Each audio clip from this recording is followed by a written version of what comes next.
Alrighty, hey there guys, this is Mongo, and this is a commentary track to be played alongside the Toho movie War of the Gargantuas. Now this is the Japanese version. I'm not sure if it has any differences from the English version, but I figured, well, might as well watch it in Japanese since I'm going to have the subtitles on and the volume will be off, in order to avoid any copyright claims or strikes from Toho. A little bit of background on this movie. War of the Gargantuas is a sequel to the Toho movie Frankenstein Conquers the Earth, Conquers the World, one of those two. It's a sequel to that, and I guess you guys will see in the movie it stars two very large monsters known as Sanda and Gaira. Now, let me just make sure I got this all synced up. I have a timer on screen, and I am paused on the Toho Company Limited logo. It's in beautiful Japanese, and let me see. And I will start in 3, 2, 1. And there we go. Ooh, that's going beautifully. Very nice indeed.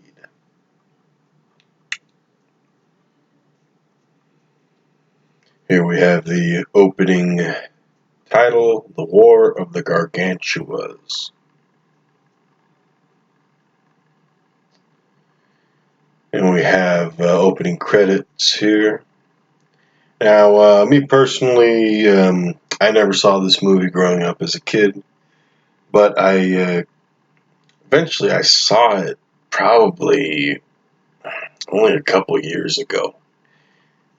Mostly because I had heard a little bit about it here and there, but other than that, I'd never really seen any real footage of the movie. Maybe an odd scene here or there. Maybe I've seen a vinyl figure of these guys, of these monsters.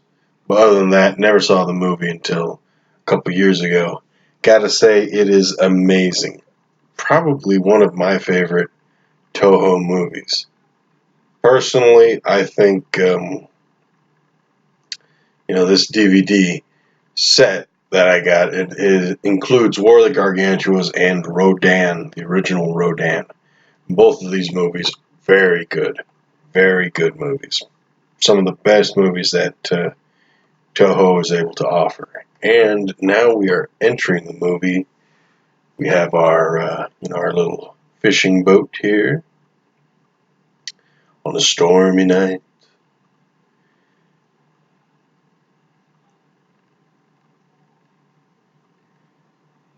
I like this setting. It's very sets the mood. It's nice and spooky. And here we have an octopus tentacle, and it's pretty good. It's really looks good. It looks kind of flaps around a bit, but other than that, it looks really nasty. This dude trying to kill that thing.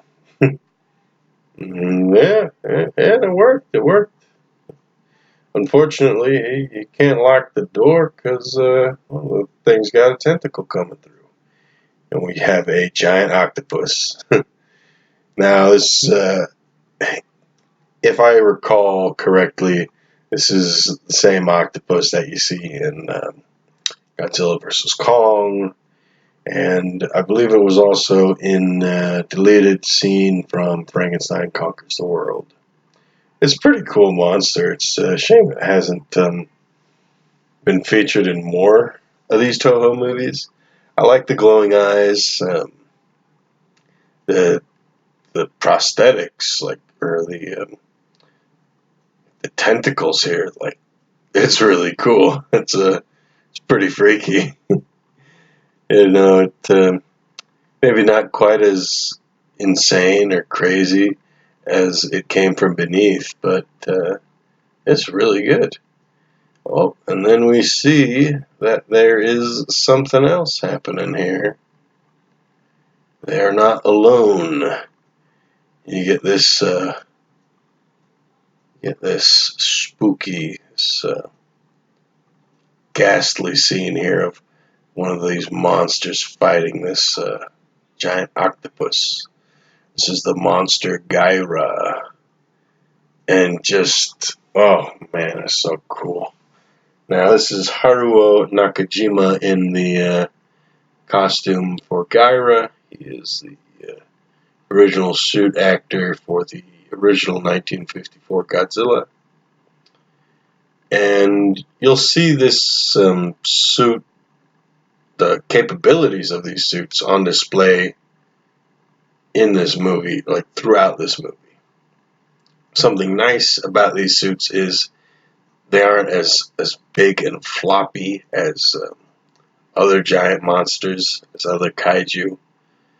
You see in the original Godzilla, he has all the dorsal plates; those flap around a bit. But with this guy, he just has hair and a mask. Oh, and now you got him shaking around this large model. That's something pretty cool. They had to make a pretty big boat, and he had to shake it around in the water. That's a pretty cool scene, pretty crazy scene here that we just saw. And we're about 5 minutes in, 5 minutes and 22 seconds. And now we have, a bit of an investigation going on about, the incident. The police want to see what's up. But, it's pretty simple. It's a pretty standard giant monster movie, You start out with a survivor, and he says it is Frankenstein. Now, I believe in the English version, they cut out every mention of Frankenstein. I might be wrong there. I'm probably wrong, but it's pretty interesting. The amount of work that goes into these movies. People will say that these are cheesy, that they don't look very good, the acting is bad, but I really don't mind. I don't know. I mean, it's reminds me of those James Bond movies. Those kind of get a similar reputation as well. Minus the Daniel Craig ones, I guess. And probably some of the Pierce Brosnan ones. But, the investigation continues. All they found are some clothes. And, I think it's the JSDF, the Japanese Defense Force.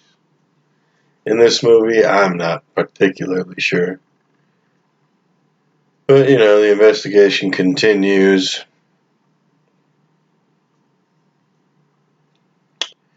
And basically, they want to get down to the bottom of this. Kind of have some themes that are kind of similar. It's one of those tropes, where a survivor is found, they're questioned about what has happened. They share their experience. In this case, it was a giant monster attack, and initially people do not believe them. They don't believe the story that they're being told. Just like in Beast from 20,000 Fathoms, even Godzilla 1954. Here we have a scene of the survivors of the boat swimming away, and there's Gyro. Oh, snap, man, he's coming to eat him. And that's pretty freaky, just seeing a giant green ape man grabbing, swimming and trying to wade towards you and just grabbing you, grabbing your friends and eating them. Oh, that's a crazy thing right there.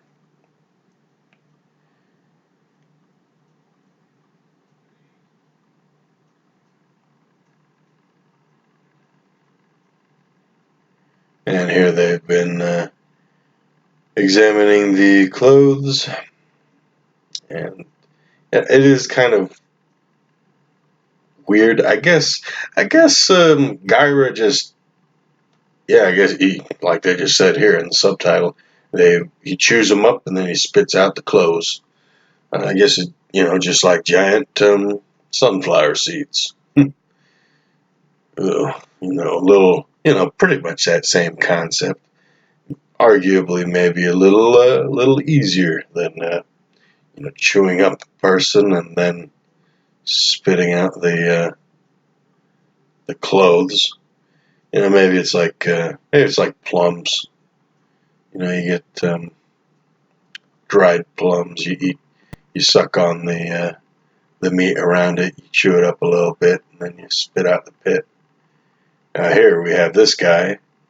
Some of you musical fans of musicals might recognize this actor. He was in Seven Brides for Seven Brothers, and he was also in West Side Story. Apparently this guy was a bit of a pain in the filming of this movie, and you can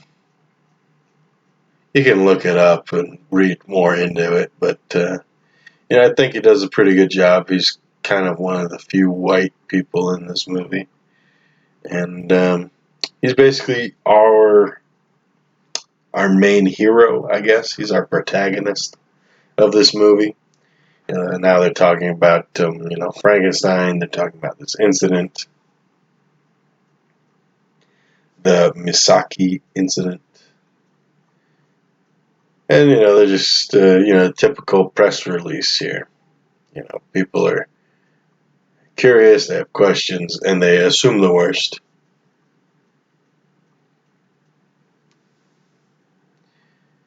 Now we have a little flashback of a little Frankenstein. And this is little Gyra. Oh, no, little Sanda, sorry. Sanda is a little guy, and it is it's kind of funny. He looks a little meh. They're just a flashback sequence, to kind of explain, if you treat them kindly, they will respond kindly. Now, that is the deal with Frankenstein, and it's also the deal with Sanda here. And, he drinks milk. Who doesn't love milk, I guess?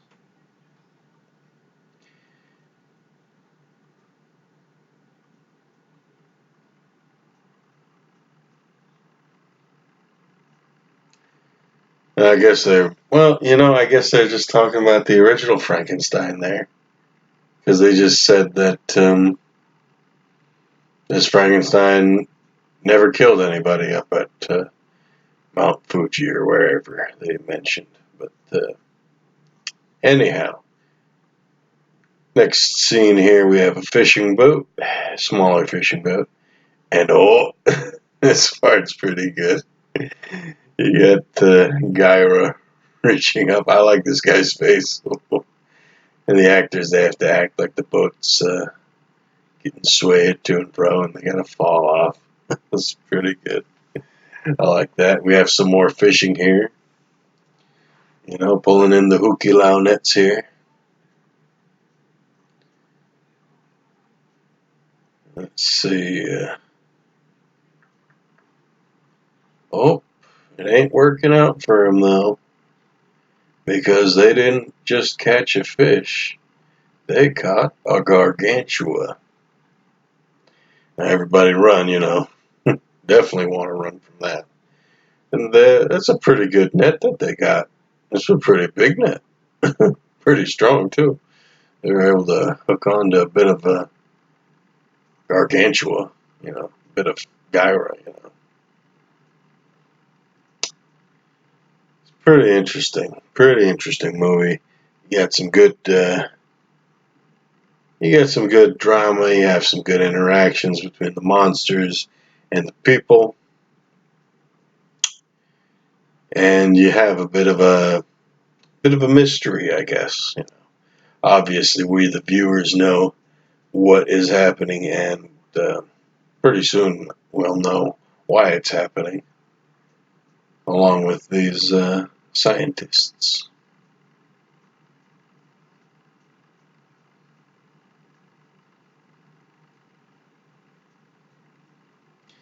Now they've just found some photographs of footprints in the mountains, and they're pretty convinced that that is a Frankenstein footprint. You got a scene inspecting these boots, scratch marks on the hull.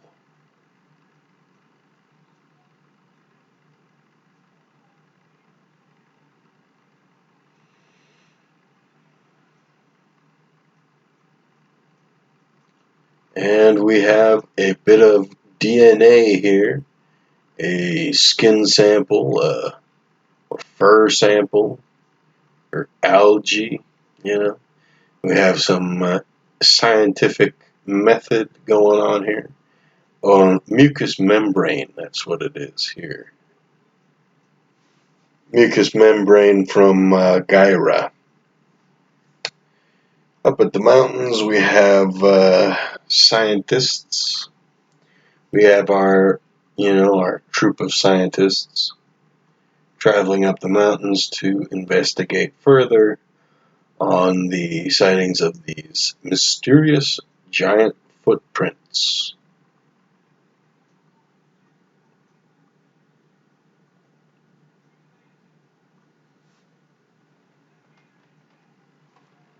It's beautiful scenery, it'd be pretty cool to go on a hike here.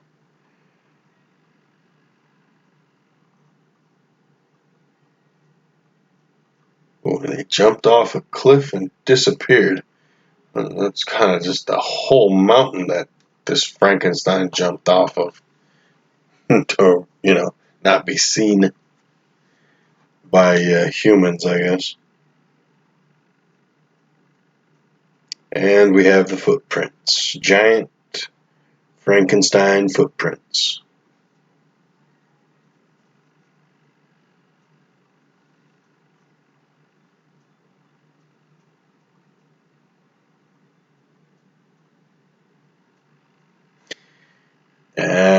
Yes. Okay, we're back to the laboratory. We're at a laboratory here to further investigate some of this mucous membrane that was found.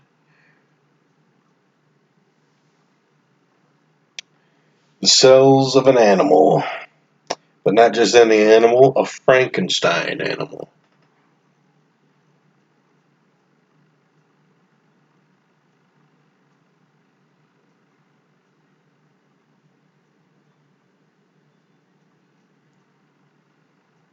Oh, here we come.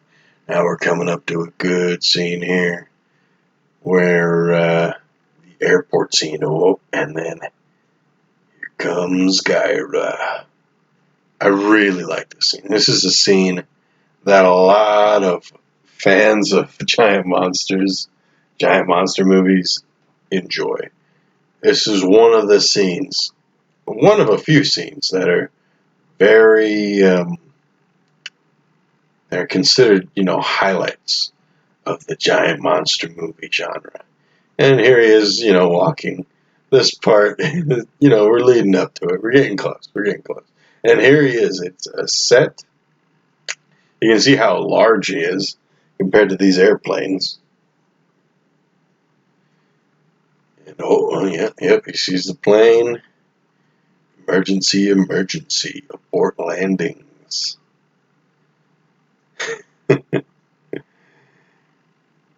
Oh, man.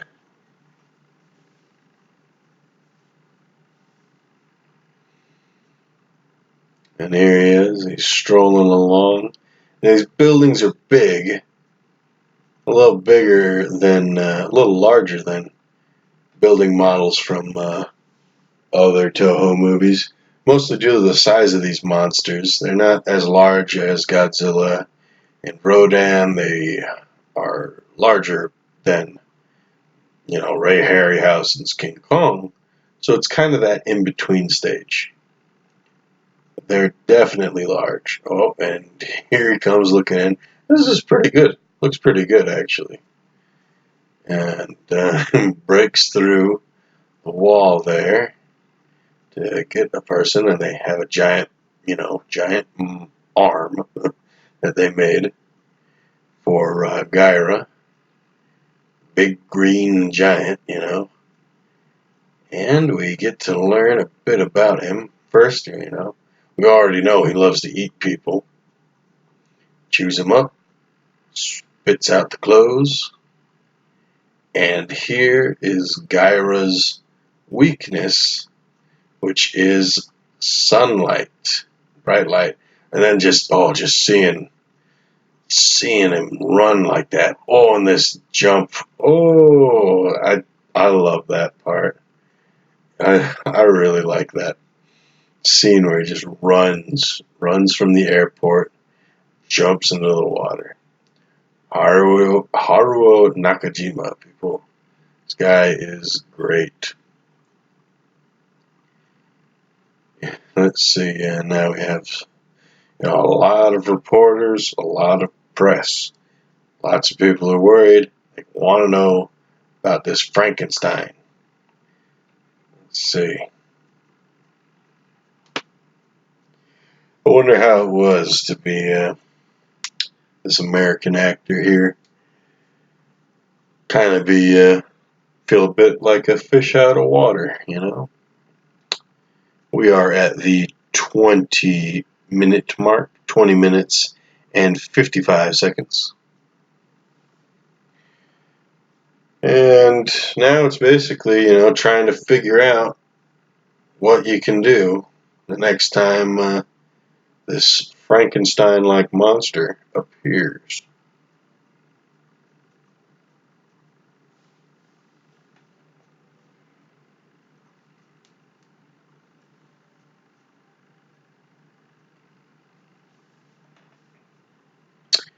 Currently, they're talking about how this Frankenstein lives in the sea, and there is another one, another Gargantua, that lives in the mountains, musing over that possibility.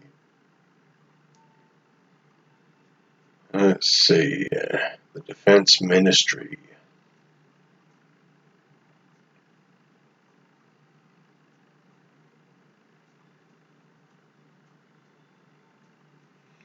Talking about a defense strategy. Classic defense strategy is to set up electrical lines, electrical fences to keep the monsters out. It is a classic from the classic trope, started up in Godzilla 1954. Talking about another Frankenstein here. Well, they're talking about the past Frankenstein, who did not live in the ocean. Ooh. Do you still intend to raise Frankenstein for your experimentations? Yes, if it's possible. Very interesting here. You basically have a scientist who wants to study and raise an unknown monster for the benefit of science versus the Defense Ministry, Public Health Services who want to find a way to destroy that monster. And we have a nice little look here at the city, or at least a couple models of a city.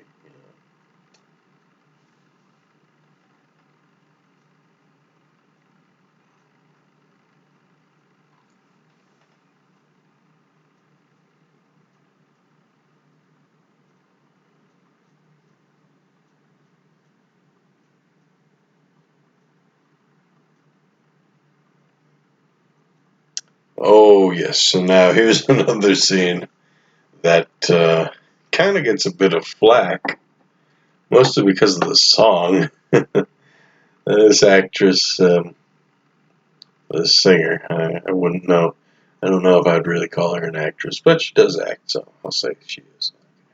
This singer kind of gets criticized for the song, but honestly, I think it's fine.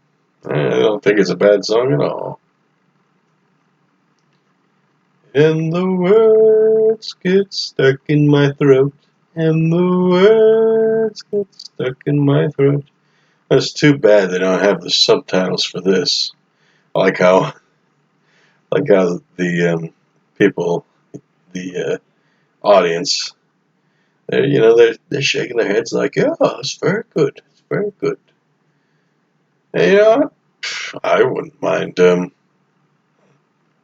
eating at a nice place like this, listening to a lovely woman sing and kind of do a little jazzy dance, I guess. And we have a nice little scene here. Kind of, we know that Gyra doesn't love the sunlight or bright lights, and the lights are getting dimmed. So you can kind of guess what's going to happen next or soon. And the words get stuck in my throat. And, apparently this song is sung annually at G-Fest, I guess. Pretty interesting. I've never been personally, but it'd be a pretty cool thing to go to. Man, I really want to just unmute this and listen to the song. And the words get stuck in my throat. And the words get stuck in my throat. Beautiful performance. Beautiful performance. Oh, it's the giant monster. You're gonna get stuck in his throat. And, okay, a little bit of a blue screen there. And, turn the lights on, turn the lights on. This lady's gonna get eaten. Well, she's gonna get very slowly eaten. Turn on the lights, turn on the lights. Lights are on, and he does not like that. And he drops her. Sir Doctor, I think I think she's dead. Well, I don't know. She ain't moving, but I don't know. She could be alive. Yeah, she's alive.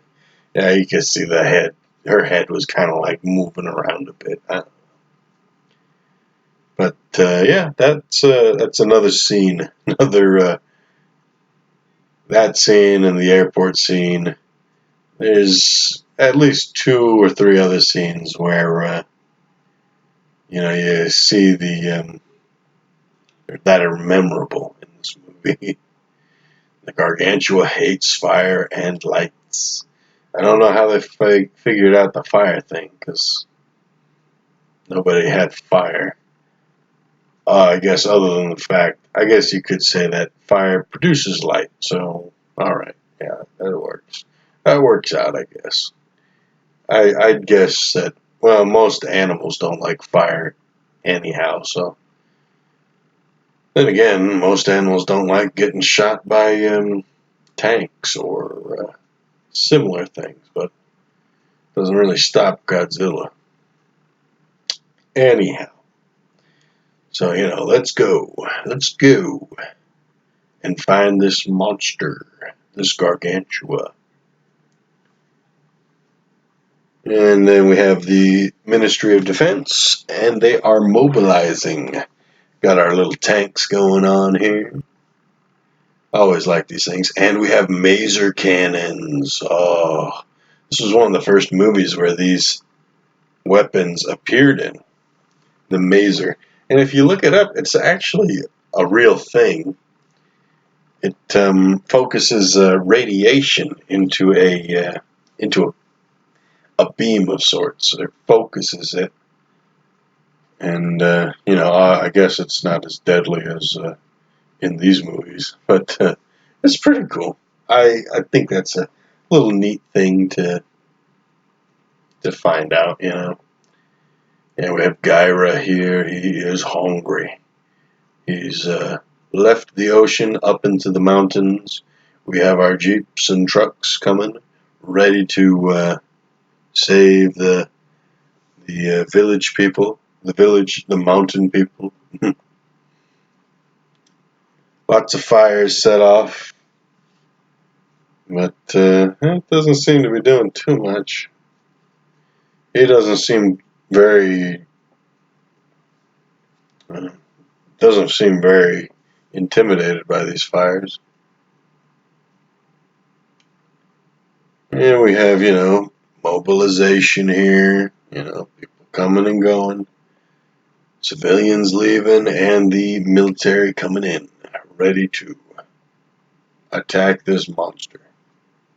It's a pretty cool set, too. Apparently, those are actual trees in the scenes where we have Gyra, and that, they had a very specific size for these trees, because these are tall, but they're not gigantic. They have to have a specific size. And Gyra, he's looking around, looking for some food. We are at the 30-minute mark, 30 minutes and 30 seconds. And they are setting up the lights, getting ready to deal some damage to this big fella.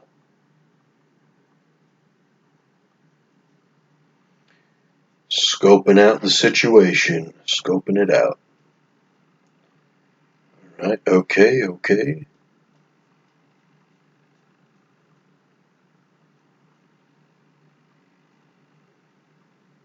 A lot of build-up. They are ready to light.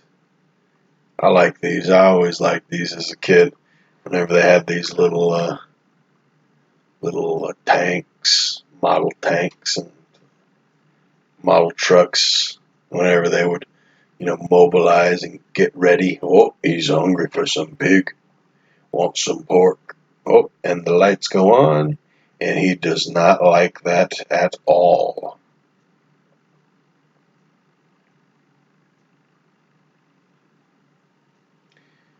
Running across a little river.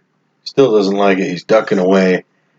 Just some more of the suit's abilities on display here. Crouching down. That's something that Godzilla can't really do very gracefully. And we have the Defense Ministry. And let's see.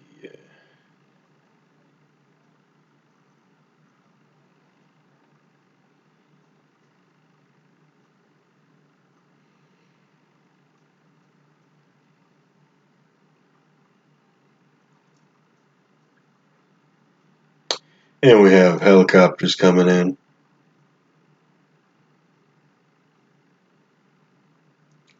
Company 3 landing.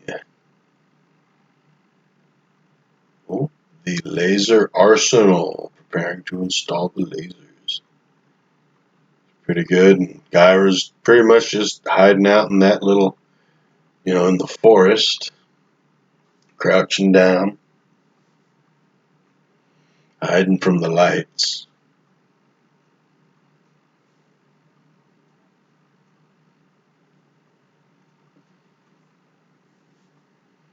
They're pulling back because he is on the move. He is hungry. He's getting into the river. Yeah, look at them teeth. Pretty freaky. Coming down through the trees. Apparently they had to replant these trees, these small trees, and fire. Yeah, you got your typical little effects there. Little whiz poppers going off for the guns. But I like the little smoke, it's like a little firework. Oh, and the suit's catching on fire a bit. Oh, man. That must be so nuts. Oh, my God. Oh, yeah. They're really peppering him. Hmm. Man, I wish I had the volume on so I could listen to the music, too. Oh, the musical score for these movies are great. I always like those, too. These Toho movies. Yeah, this is basically, a shooting retreat. Because Gyra is pissed and he grabs a tank and throws it. Destroys a house. Little toy tank. Well, it's not that little either. It's pretty chunky, pretty sizable.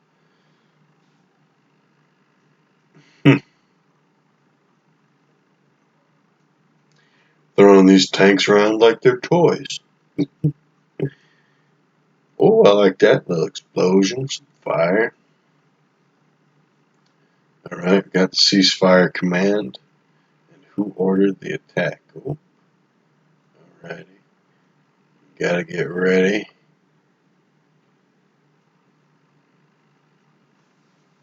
First attack is ineffective.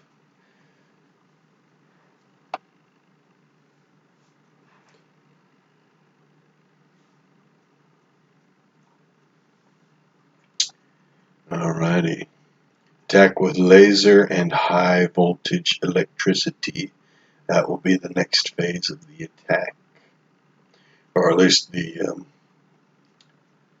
most important phase of the attack, I guess. That's pretty cool. I like these helicopters. A couple of shots of these guys.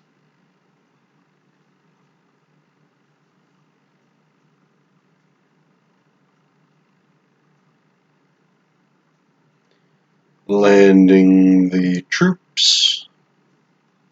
Let's go. Yes, sir.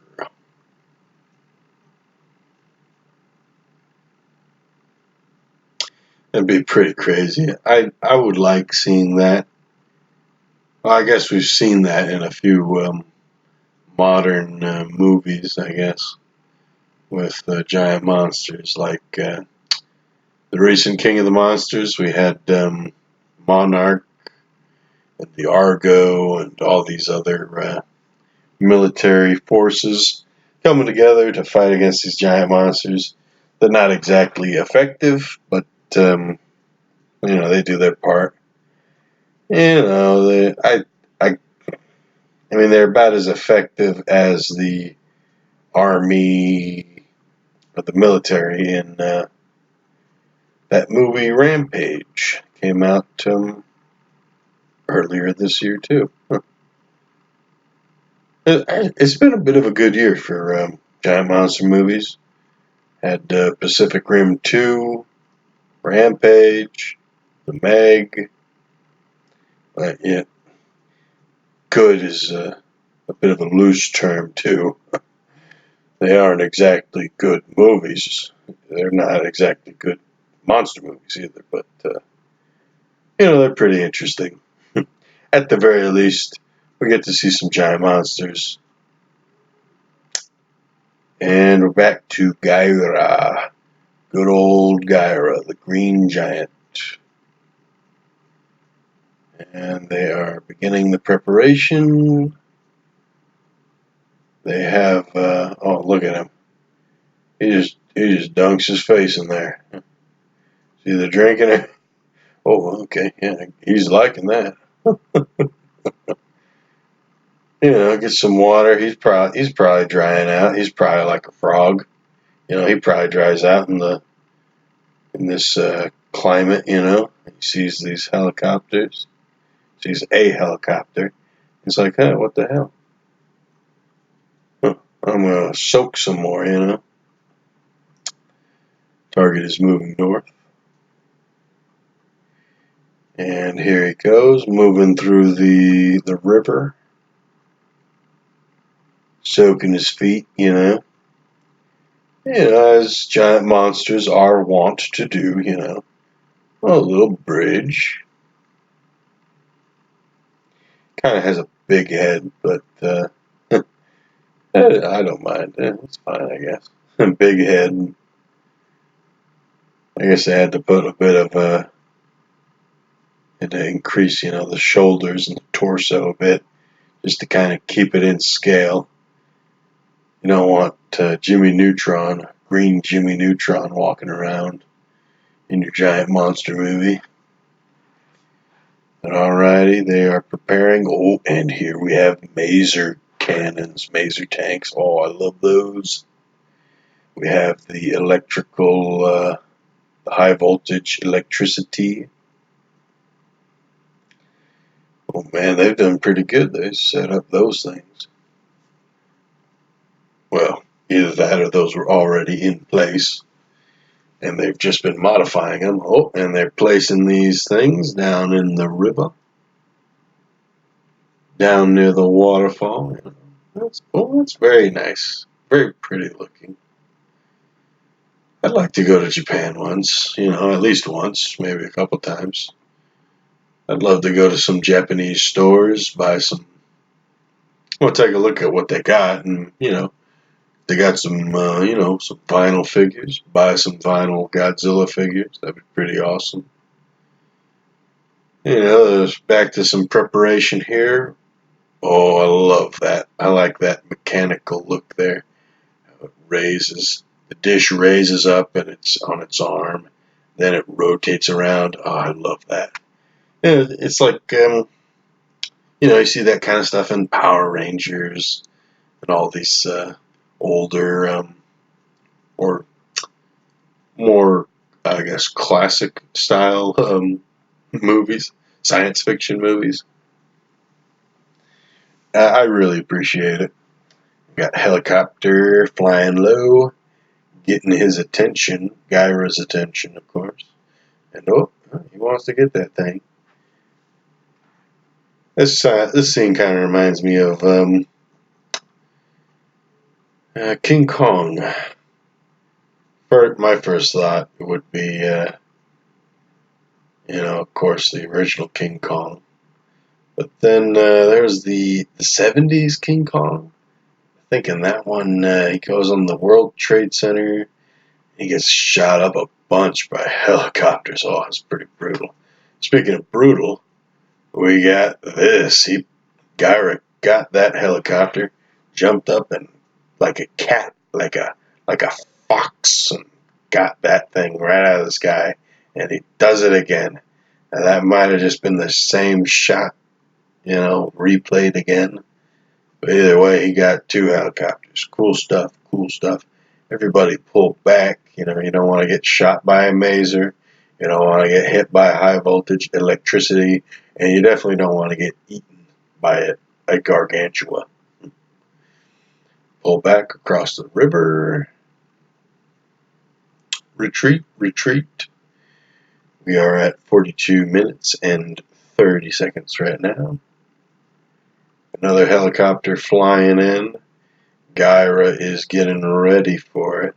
Getting ready for to make that thing go boom. Oh, oh, oh. I think you can kind of see the string there. I mean, I don't know. I could spend, people could spend time picking out the shortcomings of these kinds of movies with the effects and all that, but I can't really I can't really do that. I like these a lot. I like these movies. Little toy helicopter. Fire! Fire masers. Oh no, this is the electricity. Or lasers. But I want to see them masers get fired. Yep. Oh, he doesn't like that. Yeah, this is the high voltage perimeter things. Oh, and there go the masers. I like that effect where it's like a little lightning bolt. It looks cool. I like that. This is apparently this is one of the first movies, or the first movie where the maser tank is introduced. And in the Mysterians, they had a similar looking weapon that was a stationary dish turret, but it was not, in fact, a mobile vehicle like these maser tanks. And oh, just seeing him, like he's crawling around, he's writhing around in pain, getting shot here. He's trying his damnedest to crawl through these trees and get to some cover. Oi. Holy cow, and then you got the smoke rising up. Oh, man. I think that's so cool. The amount of planning that you have to do to shoot these sequences and stage these sequences so that they make logical sense, you know. I know it might be a bit of a weird thing to hear for a giant monster movie. But, you know, there's a reason why you see smoke rising up and you don't see rainbows shooting out of these lasers, you know, these tanks. There's a reason for all these. And man, it looks great.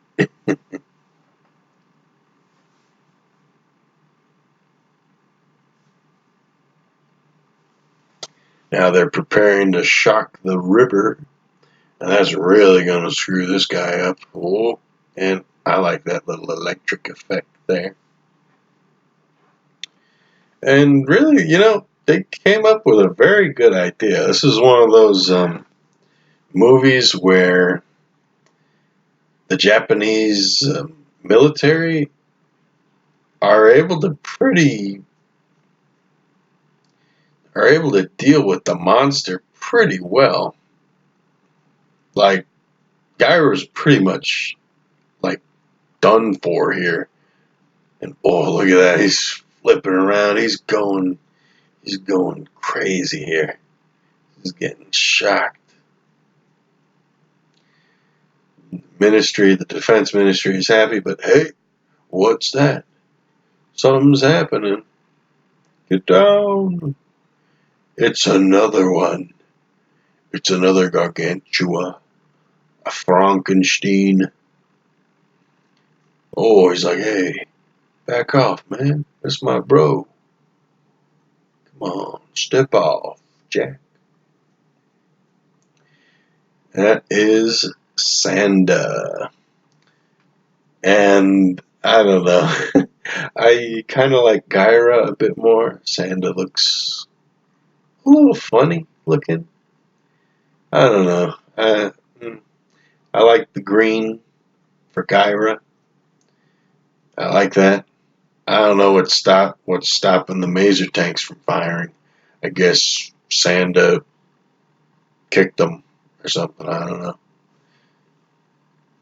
But well, it's pretty interesting. He's like, hey, all right, take it easy. Let me take my brother out of here. You're not you when you're hungry, man. Have a Snickers. Yeah, bit of a Snickers joke there, you know. Alrighty, you know, we're continuing. And now the defense ministry has another problem on their hand. They have another giant monster, another Frankenstein spawn that they have to deal with. And this monster cares for the previous monster. So, of course, understandably, the military is a little pissed off, you know. They ain't happy about this. Whereas the scientists are a bit of a different opinion. Sanda and Gaira or Gaila depends on. Depends on what subtitle you read or translation you hear. Here we see this in this subtitle they use Gaila, but I don't know, whatever. Potato, potato. Until I get corrected about that, but you never know. Sand and Gaira, they're looking for clues. Where could they have gone? We have the little scientist lady. She's pretty cool, you know. She rocks it. She rocks the little bandana hood thing. And she looks good. She looks like she's dressed to be out in the forest, whereas these other two dudes are in kind of like suits. And, you know, I'd rather be in shorts, honestly. Have you found the Gargantuas? No, not yet. That's the thing, you know, it'd be pretty frustrating. You nearly kill one of these giant monsters, and then all of a sudden, another one appears, and they both disappear. And you know, at least one of them eats people and is very violent. And so that would lead you to assume that the other one is also eats people and is violent. So, of course, you know, these guys are pretty pissed off. The military. And we have Gyra here. He's wounded. And, you know, Sandra, he's being a good bro. He's giving him some water. You know, his toad brother's dried out, so he's got to try and rehydrate him. Got a helicopter flying. And they're like, oh, man, that's no good. Oh, Gyra's going underwater. Smart move, smart move. And Sanda is just going to hide. hide in the trees, okay. He's not exactly camouflaged, but it doesn't matter too much, I guess. That's pretty cool. I like how this thing, just the nature of the hair and fur on Gyra and Sanda. When they get wet, they really get wet. They look all sopping wet and messy. And now they're at the the little waterfalls, probably man-made, probably just dams or something. And they have found some DNA, some kaiju DNA. You know, the doctor's got a pretty good eye because I didn't see that. It looks, is that guileless? Yeah, it's green, so probably. Oh, look at that. It looks exactly, looks just like it. Cells are identical. Yeah, that's true. Brothers. The Brothers Gargantua.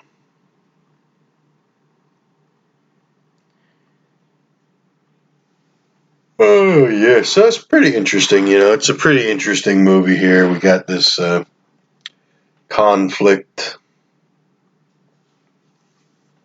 and discovery as to the nature of these two Frankenstein monsters.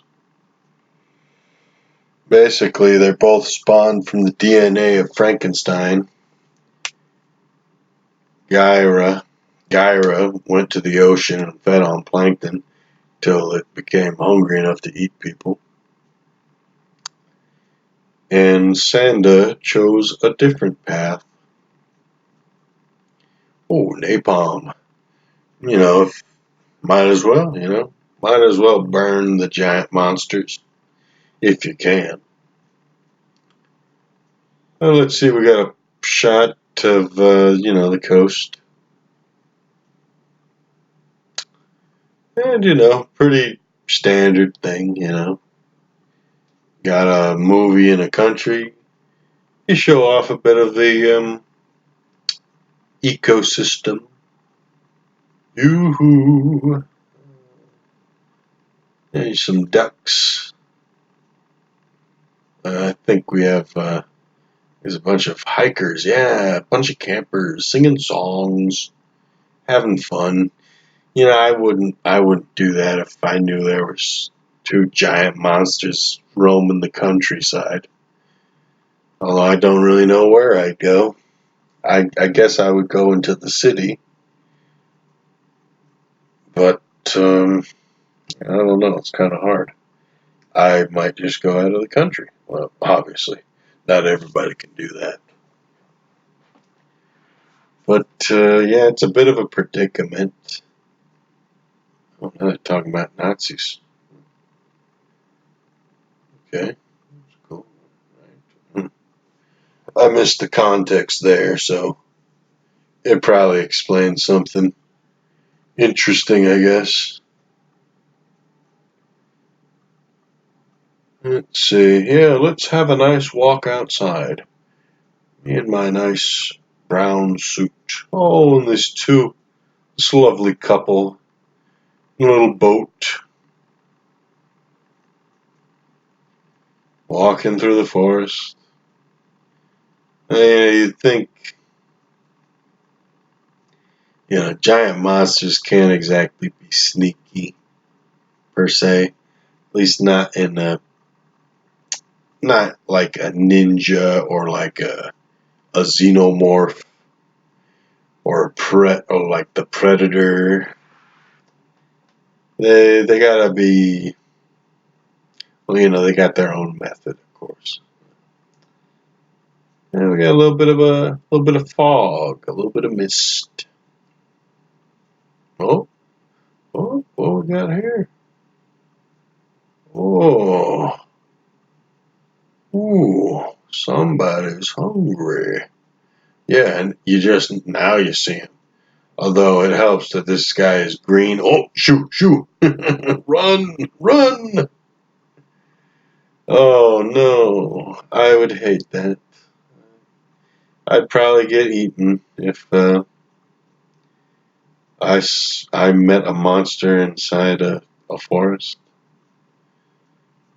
What a way to go. Keep running, keep running. I guess, yeah, with Gyra, he blends in with all the vegetation. Oh no, she falls and Akemi, oh, she's hanging on by a limb. Help, help, oh. You can save her. Wait here, let me get my 6 brothers. Let me get the sharks, or no, the jets. It's been a while since I've seen West Side Story, but oh, the good professor is coming down to save his colleague. Yeah, kind of I don't know if I'd want to be hiking on that path. If it's like right next to a sheer cliff like that. Oh, I'd already be dead probably if I had to just hang on to a tree, that's just sticking out of the side of a mountain. I'd probably be dead. Oh. It's like one of those games. That's why you do pull-ups in school, kids. That's why you do those physical fitness tests, just in case you get into one of these situations. Oh, and it is Sanda. Oh man, he almost got hit by those rocks. Oh. Yeah, it kind of bounced off his back right there. It's like one of those games, like whenever you see a person in a movie underwater and oh, there goes Sanda's leg. gosh, that's pretty cool.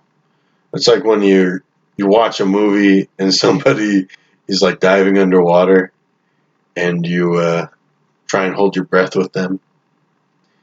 But anyhow, a good old Sanda saves the girl, and he places her back where it is safe.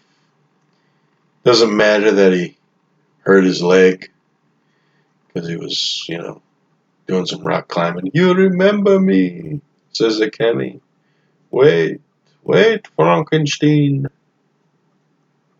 Oh, it's okay. Look at the way he's like holding her. Like the doctor, he's got like his arms all around her.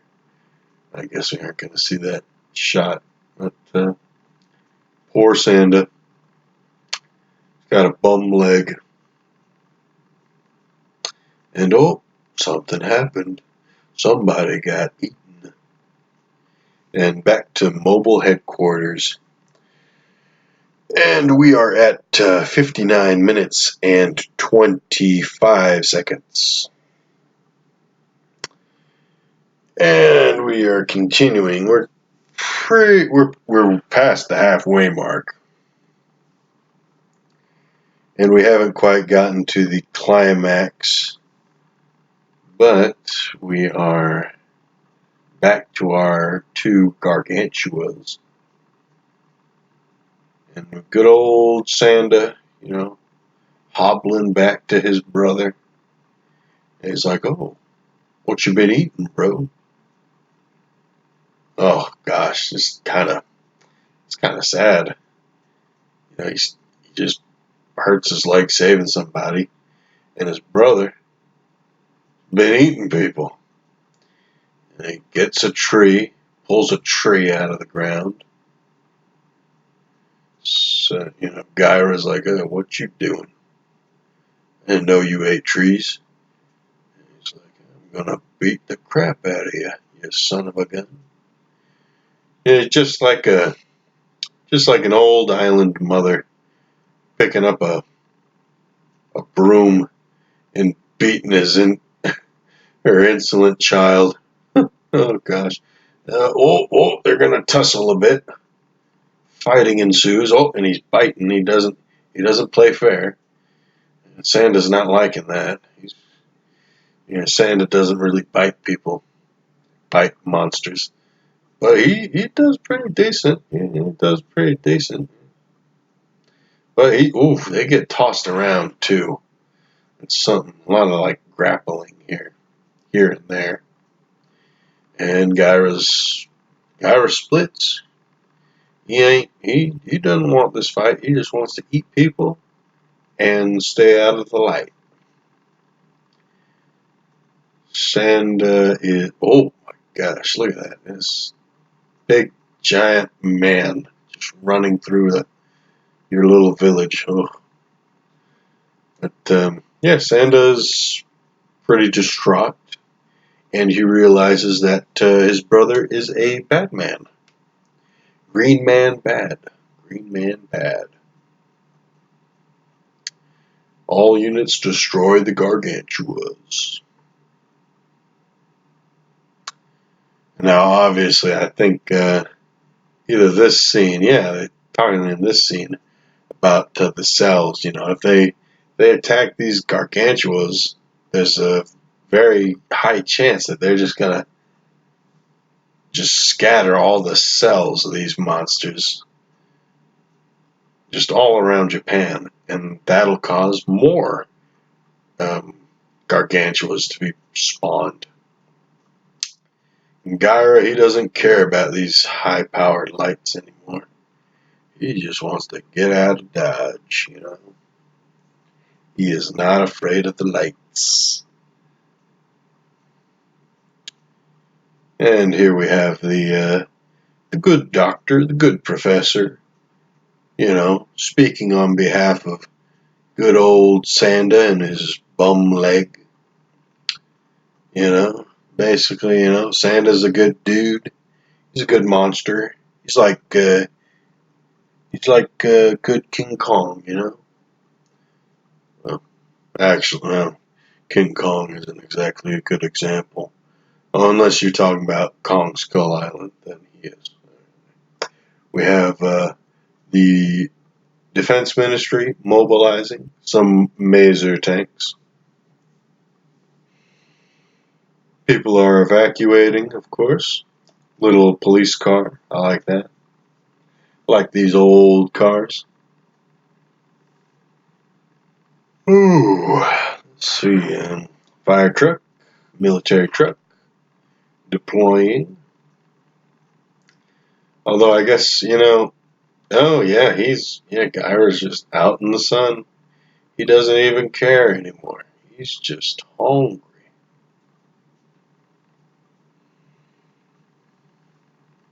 Yeah, interesting. Oh, look at that little tractor thing. I like that.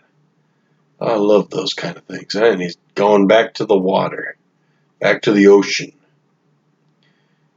He doesn't do a big jump, but he does he gets down and he's wading through the water. How interesting it must have been to make a set for this guy, for these movies. You gotta have a pool of water, you gotta make models, you gotta make, you gotta plant trees. Lots of things that go into these sets.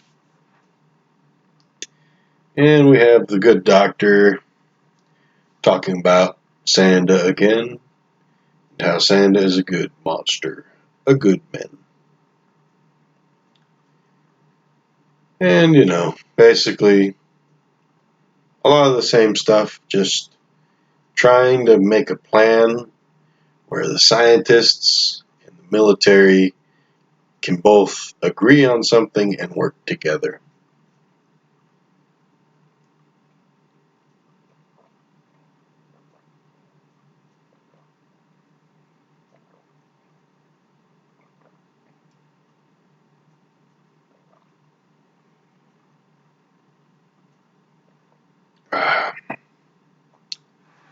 Alrighty.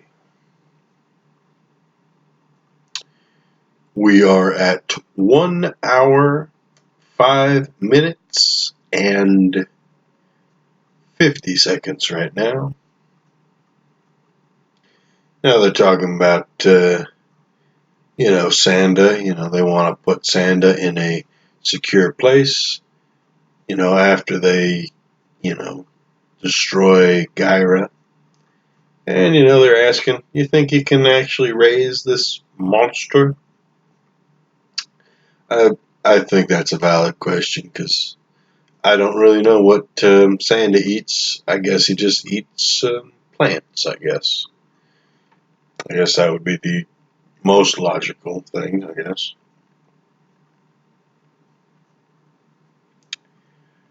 Let's see. And Dr. Good Professor and Akemi both talking about Sanda and his habitat,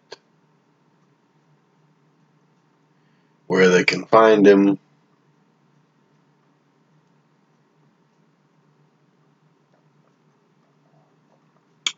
And now Gyra has come to attack. Oh, they're turning on the lights. The city is turning on the lights. Lights don't work on this big old monster no more. So now the cities are not safe, at least. Well, now pretty much nowhere is safe in Japan because Sanda and, well, I guess not Sanda, but Gyra, he can go wherever he wants, whenever he wants. And other than air travel, no form of travel is really safe from him. And even then, an airplane has to land at an airport. And if you have a bad pilot, the helicopter is just going to get snatched up. Get out and walk. Just got this car a month ago. Oh my goodness. A little bit of funny. Oh man. Oh, well, that's nice of him. He helped her out. Sucks that his car is probably going to get smashed.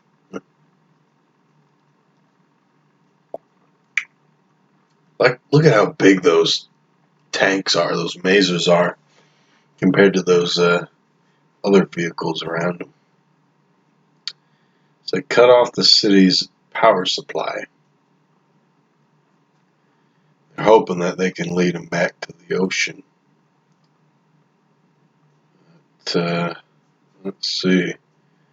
Look at this guy. He's just wandering around. And oh, Santa's coming.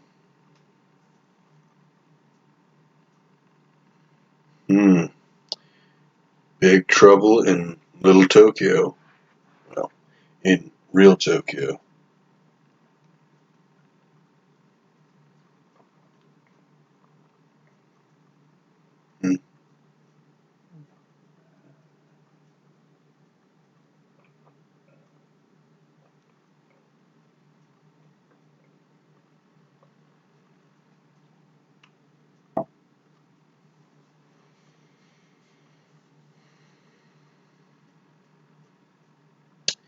Now they're talking about, what they can do to save Santa.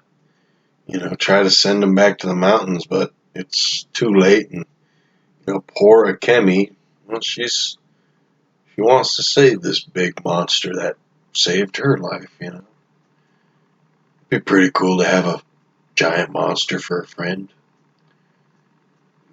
Might not be convenient, but it'd be pretty cool, But, poor Akemi. To befriend a giant monster kind of gives you some vibes of 2005 King Kong, Peter Jackson's King Kong, where you have Ann Darrow and King Kong, and they have a pretty good friendship in that. Heck, they even go ice skating together. That's how good of friends they are.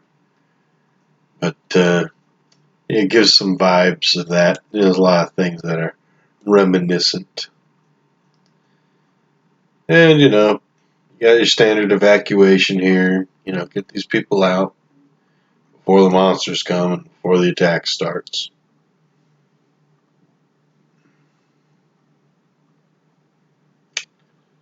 And you gotta wonder, is it wise to have soldiers with, rifles and stuff when they don't really do anything they don't seem to do anything against these giant monsters? Only stepping on these cars, I like that. Oh, man, I like that bit, Here he is.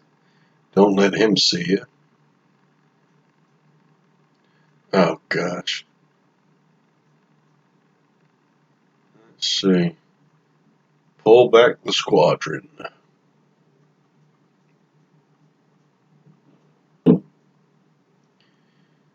Guy, he's trying to find food. He's thinking, man, there ain't nothing here. Had all these lights going on for a second, and now there's nobody. Ghost town. Trying to, good doctor and Akemi are trying to hide in the subway. Trying to hide from Gyra in the subway, and big old hand starting to come reaching down. So, there's got to be something. There's got to be some place to hide, watch out. They're basically trapped. And she decides to take a look. Come on, doctor. Mr. Doctor. Oh, that's not. Oh, no. Be careful, Akemi. That ain't Santa. That's Gyra.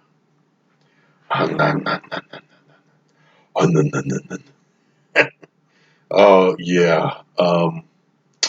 That's not good. It's not good for her health. He's like, oh. And we have Santa, our hero. Oh, he just drops her. Oh, gosh. She looks dead to me, but, well, you don't count a Kemi out. You have the fight, you know. Oh, gosh. Yeah, that poor woman. Oh, man. And Sanda, he's limping, you know. Remember, he's still got that bum leg. So he's a lot slower than Gyra. He also he's going to be in a lot more pain if he gets hit in the leg. And he doesn't have any trees that he can beat his brother over the head with. And Gyra's kind of, Sanda doesn't want it. He wants peace. He wants peace, and Gyra's like, yeah, screw that, you know. Like, come on, man. You don't gotta eat people. You can eat trees like me. Gyra's like, I've seen what you do with trees. And notice Gyra's still got those burn marks on. He's biting him. Gyra's biting his arm. Oh, look at that. He just shoves him. I like that. Shoves him right into the building. That's pretty cool. They had to make these buildings, you know, weak enough to where they can break, but still strong enough to, like, be able to stand up by themselves. Hey, Kemi, come on, girl. What a way to wake somebody up. Just grab them by their chin and waggle it.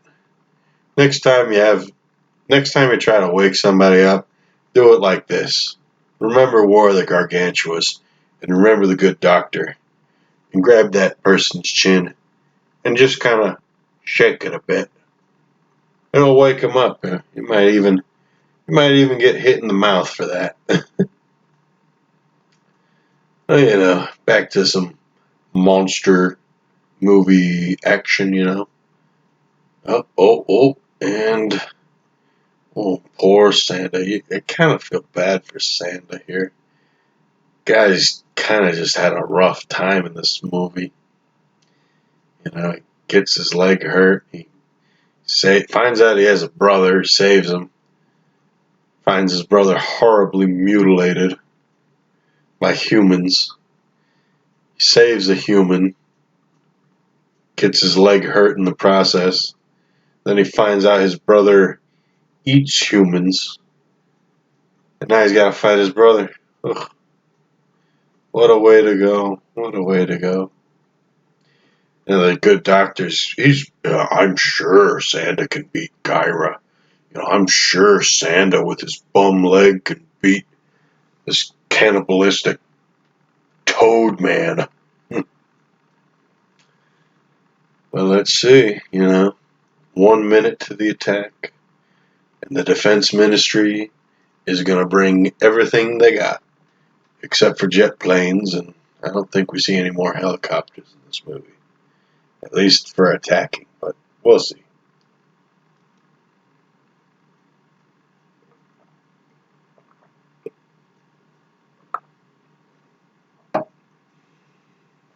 Alrighty. Oh, and it's a minute. Engage the attack. Little tanks shooting off at Gyra. That's pretty good. I kind of like that. You know, that's just like in King of the Monsters. Well, it's similar. It's not one for one, but it is similar. You got a good monster, you got a bad monster. You have your scientists who convince the military to focus the attack on the bad monster so that the good monster has a chance of winning. Oh, and good old Akemi. Oh, yeah, you know, with her broken arm and fractured ribs. I like that, you know. Gyra, he ain't having that. He doesn't like these tanks. It's kind of nice for a change to see a Toho movie where these monsters, they get hurt by tanks and they they get hurt by masers and the military. And, you know, they get hurt, and it's not like a super weapon like the oxygen destroyer, or even a super jet like the Super X or the Atragon, you know. I like this, though. You know, you got Sanda and Gyra fighting. You got Maser tanks. Oh, man. Imagine if we had that, like a life size, like a real life Maser tank. Looks just like that. Oh man, that'd be awesome. I would love that. Oh, now we got a fight down at the docks. Oh man, he's like, no man, you're a bad guy. You're a bad man. You are a bad frog man. Bad green giant. Sanda, you know, he's a good fella. Gyra, he's just nuts. Look at him. It's like Planet of the Apes up in here. Oh, he just wants to hug. Just wants to hug it out, bro. But Gyra ain't having it. Pushes him into a building and it falls down. Man, that really sucks for Sanda. But now he's pissed. Oof. Gyra ain't having none of it. He's gonna stomp the crap out of this guy. Oof. Right to the chest. Ugh. Ay, ay, ay. The brutality. The inhumanity. Oh, the mayhem. And we got a bit of a back and forth here. Sometimes Sanda's on top, sometimes Gyra's on top. You know, the good old tussle, you know. Oh, he's pulling his hair. Boy. Cheap move, Gyra, cheap move.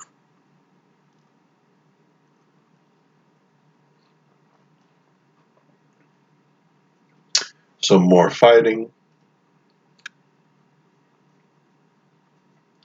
You know, it's pretty standard stuff, pretty standard.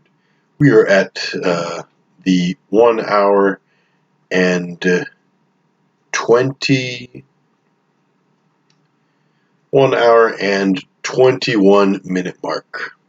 And oh, you know, we got some masers, but they can't shoot if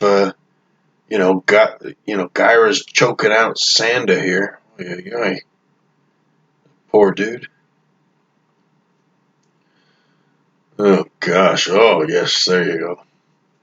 I would like a lamp that is a maser tank.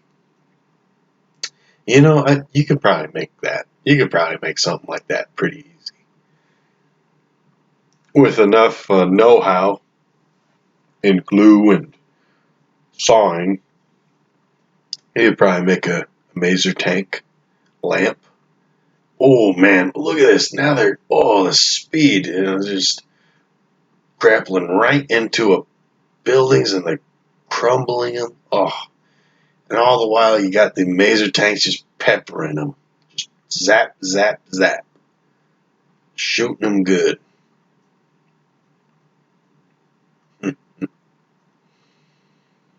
And I think that was just the same shot of a maser tank. Just played twice. But whatever, you know, you get a good shot, you use it. I do that in videos too, I think. You know, in the handful of videos I've made. But oh, and they're into the water. Oh, that's good. Got the military, they're coming up to the water's edge to fight. And oof, now we got both of these guys back into the water. Fighting it out.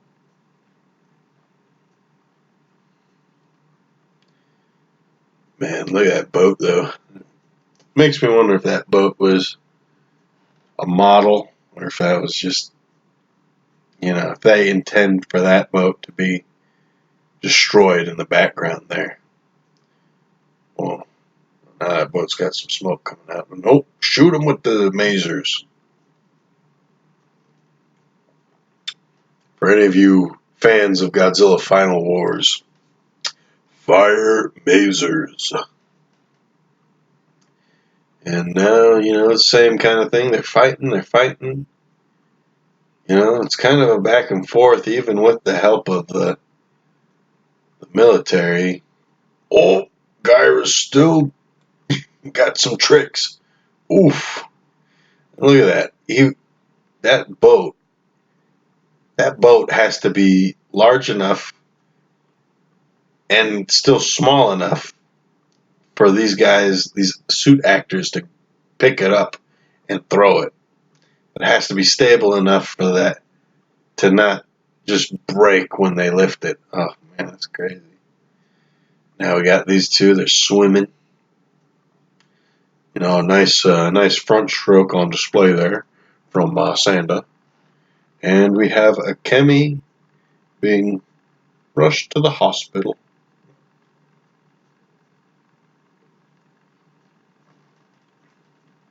Oh, yes.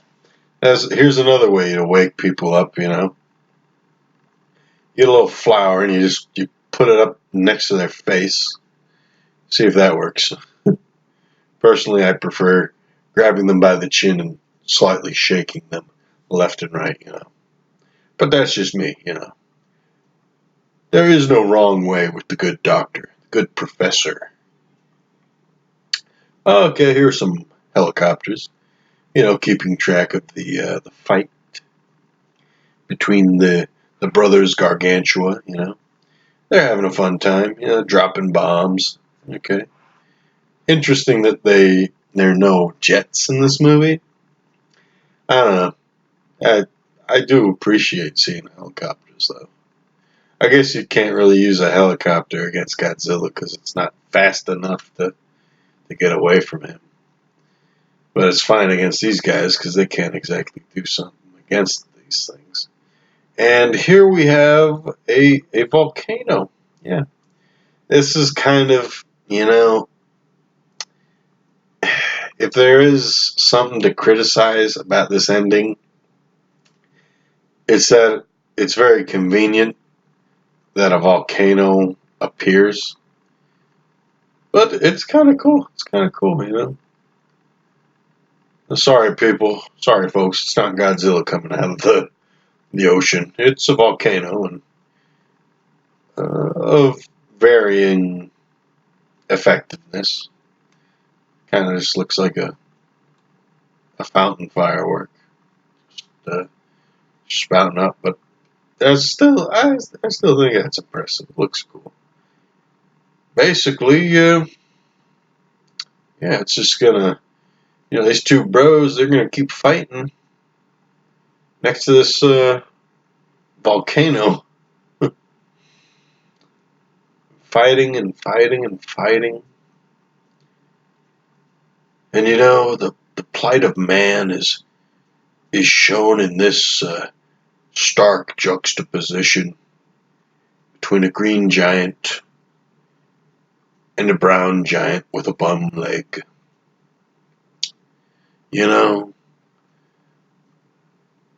And in their struggle between morality and hunger, they each lose sight of survival. One hell of an eruption. And we don't think Xanda or Gyra has survived. Are you sure? Well, the helicopter couldn't get close to it. The heat is so intense. Oh, it's okay, Kemi. And that's how it ends. You basically have a volcano appear. Deus ex volcano. And it destroys both monsters. And you don't, that's the end. There's the end symbol, And, you never have to, you don't need to worry about all the pieces of these two gargantuas that has been left in Tokyo. I think the ending is a little abrupt, but other than that, I really enjoyed this movie. Let me pause this because we have finished the movie. So a little under an hour and a half. And that has been War of the Gargantuas. It took me a while to find a DVD of this, and I feel kind of lucky because this was a 2-pack, the Toho Master Collection, a 2-pack DVD with a disc of the original Rodan movie, and of course this disc. Now I'll probably get around to searching for a DVD of Frankenstein Conquers the World, but until then, I want to recommend this movie, to any giant monster movie fan, even to people who are critical of Godzilla movies or Toho movies. It is a product of the time, and the effects don't really stack up quite as well when compared to Kong Skull Island or Godzilla 2014. But me personally, I think this was a great movie. It's a gem, And you either love it or you hate it. You either love Toho and their effects and their stories, or you hate them. You think they're too cheesy. And that's my view on it. I don't know. I have a huge bias. And so if you ask me objectively if this was a good movie or a bad movie, I'd have to think on that, and I'd have to really study up on that. But in my opinion, my point of view, this is a dang good movie. And I would recommend this to anybody who has an interest in giant monster movies, in science fiction, and in Japanese cinema. Well, everybody, that's the end of this commentary, and that's the end of these thoughts. I'm Mongo, and I hope you guys have a good rest of your day, and I'll see you later. Bye-bye.